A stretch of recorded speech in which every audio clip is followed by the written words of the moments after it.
So you have the Federal Trade Commission Act, for instance. You have the Clayton Act and the Sherman Act. Those are three very powerful federal statutes that kept the Internet open and free prior to February of 2015. To hear some people talk today, you'd think the Internet started in February of 2015 with Title II, and that's not the case. What Title II has done, in the wireless space anyway, has reduced investment in the past 2 years by 18%. So that's not a figure for debate. And this is a crucial time for wireless as we make the transition to the fifth generation or 5G technologies, which will be faster than cable service provides today at a gig per second. So that's going to be absolutely fantastic for consumers, but we need about $300 billion over the next decade to build out those networks. And every independent Wall Street analyst I have spoken with has said that Title II, the sword of Damocles of possible rate regulation, and the 1,000 or so requirements of Title II has created tremendous uncertainty. So the Commission is not putting consumers at risk, and certainly not entrepreneurs at risk. But it doesn't really. But it does. But Robert, that's just not true. That's just not true. That is true. If today, if totally Facebook true. wants to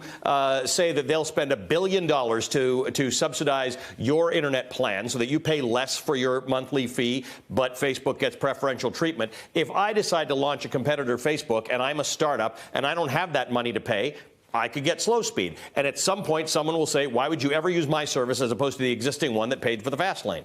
Section 1 and Section 2 of Sherman Act and Section 3 of Clayton Act. You just triggered all three of those sections.